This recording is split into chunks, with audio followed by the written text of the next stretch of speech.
সকলকে নমস্কার। জয় যিশু। বন্ধুরা, আজ আমি আপনাদের কাছে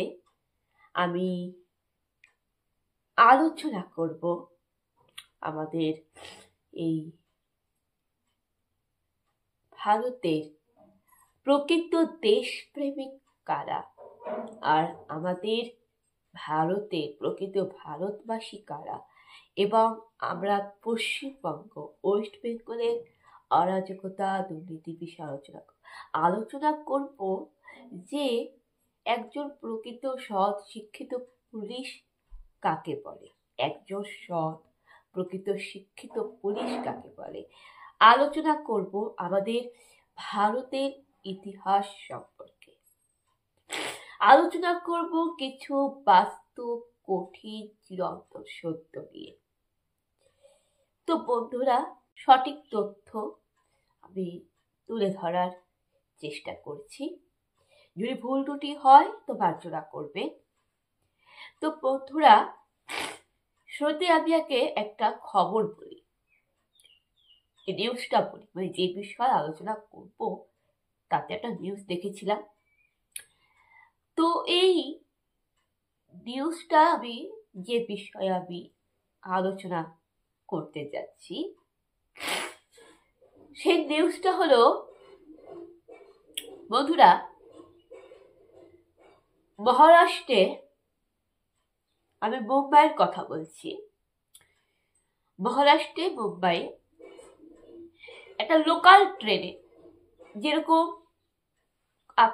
আমাদের এখানে কলকাতায় নিত্যদিনের অফিস যাত্রী, নিত্যদিনের পড়াশোনা, নিত্যদিনের কোচিং ক্লাস কাজ করবে, যে লোকাল ট্রেনে ঝুলতে ঝুলতে মানুষ যায়, সেরকম একটা লোকাল ট্রেন রাত্রি 12টা টাইম, ওই লোকাল ট্রেনে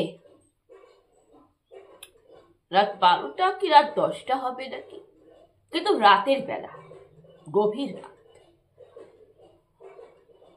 একা একটা কম্পার্টমেন্টে একটা নারী নাইট ডিউটি করে আসছিল, এবং অত রাত্রিবেলায় একটা মেয়ে, একটা নারী একটা ফাঁকা ট্রেনের কম্পার্টমেন্টে, একটা ফাঁকা কামরার মধ্যে বসে, লোকাল ট্রেনে বসে, সে হয়তো বাড়ি ফিরছিল অথবা তার কাজকর্মে বা কোথাও যাচ্ছিল। ওই সময় সে মহিলাকে সুরক্ষা নিরাপত্তা দিতে একটা পুলিশ অফিসার তার সাথে ছিলেন। তিনি চাইলে কিন্তু ট্রেন থেকে নেমে যেতে পারতেন।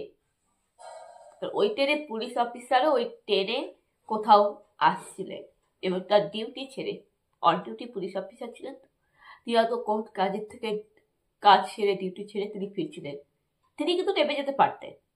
হ্যাঁ, পাবলিক যাত্রী তিনি, তার একটা ইচ্ছা ছিল সে নেমে যাবে, তার স্টেশনে সে নেমে যাবে, টিকিট কাটা হয়ে গেছে, নেমে যাবে, কিন্তু না, একা একটা মহিলা সেই ট্রেনের মধ্যে ছিল। কিন্তু তার একটা মানবিকতা আছে, যেহেতু তিনি একজন পুলিশ অফিসার, তার একটা ডিউটি যে নারীদেরও সুরক্ষা দেওয়া, নিরাপত্তা দেওয়া।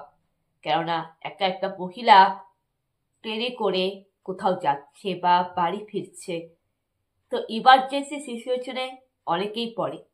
আজকাল প্রত্যেকটা মহিলাদের বিপদে আপদে পড়তে হয়। আর রাজ্যে যেভাবে নারী নির্যাতন, যেভাবে রেপ কেসের ঘটনা বাড়ছে, ট্রেনেও কিন্তু অনেক নারীদের রেপ হয়েছে, ট্রেনেও কিন্তু অনেক নারীদের শ্লীলতাহানি হয়েছে, যেটা পশ্চিমবঙ্গের ঘটনা। পশ্চিমবঙ্গের কাটোয়াতেও কিন্তু ট্রেনে একটা মহিলার শ্লীলতাহানি হয়েছিল। তো ওই পুলিশ অফিসারটা চাইলেও কিন্তু নেমে যেতে পারত, যেহেতু তিনি একজন প্যাসেঞ্জার যাত্রী, তার স্টেশন এসে গেছে, আবার টিকিট কাটা হয়ে গেছে, আবার এই স্টেশনে যাওয়ার দরকার ছিল, নেমে গেলাম। কিন্তু না, উনি সেটা করেননি। ওই একজন মহিলা নারী ফাঁকা ট্রেনে যাচ্ছে, তিনি তার মানবিকতার পরিচয় দিয়েছেন, তিনি তার সৎ মানবিকতার পরিচয় দিয়েছেন, এবং তিনি সেই মহিলাকে সুরক্ষা দিতে সেই ট্রেনের মধ্যে ছিলেন এবং সেই মহিলাটি যেখানে যাচ্ছিলেন তার সাথেও তিনি গেছিলেন অত রাতে। তারপর মেয়েটি নেমে যায়, এবার পুলিশ অফিসার তার কাজে, তার ডিউটি, তার জায়গায় ফিরে যায়। তো এইটা হচ্ছে মুম্বাইয়ের ঘটনা। এটা ফেসবুকে সব জায়গায় ভাইরাল হয়েছে। আমিও আপনাদের সামনে ফেসবুকে নিউজ ফিডে শেয়ার করেছিলাম এবং আমার একটা গ্রুপ আছে, সেই গ্রুপে আমি শেয়ার করেছিলাম। আমি কয়েকদিন আগে এই ভিডিওটা আমি আপনাদের কাছে আমি আপডেট দিয়েছিলাম। তো সেই মুম্বাই পুলিশকে দেখে আমাদের পশ্চিমবঙ্গের প্রশাসনের কিছু সৎ শিক্ষা গ্রহণ করা উচিত। তার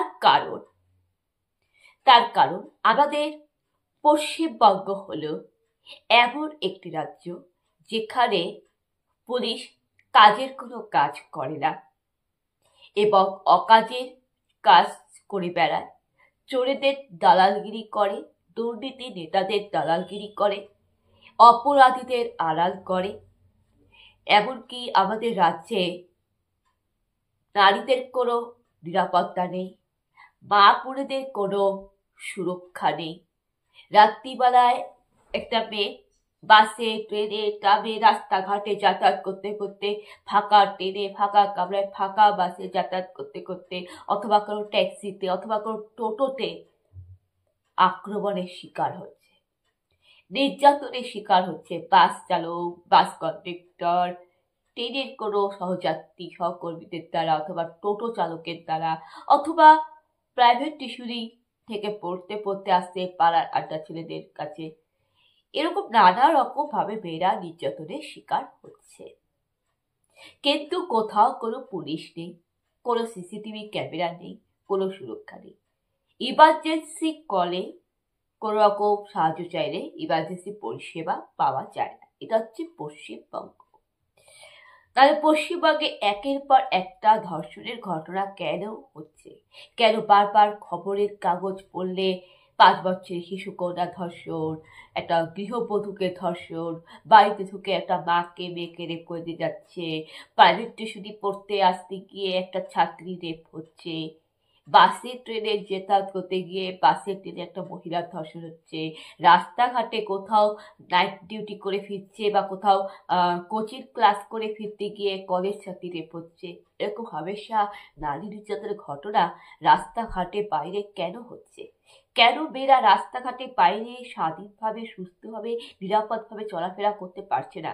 কেন মেয়েরা ঘর থেকে বাইরে বের হলে, কোনো কাজকর্মে গেলেই, কাজকর্মে বা কোনো কাজ থেকে বাড়ি ফিরতে আসলে তাদের পথের কাঁটা হয়ে তাদের উপর আক্রমণ হয়, অ্যাসিড অ্যাটাক, নয় তাদের কিডন্যাপ, নয় তাদের অপহরণ করা, নয় তাদের শ্লীলতাহানি করা হচ্ছে? কেন? তো এই ঘটনা আমাদের পশ্চিমবঙ্গে ঘটে যাচ্ছে এবং পুলিশ তো অপরাধীদের অ্যারেস্ট করে না এবং অপরাধীদের জামিন হয়ে যাচ্ছে। ওয়েস্ট বেঙ্গলে পশ্চিমবঙ্গের পুলিশ প্রশাসন দায়িত্ব কর্তব্যে ব্যর্থ এবং অন্যায়কে সমর্থন করে, বেআইনি পথে চলছে।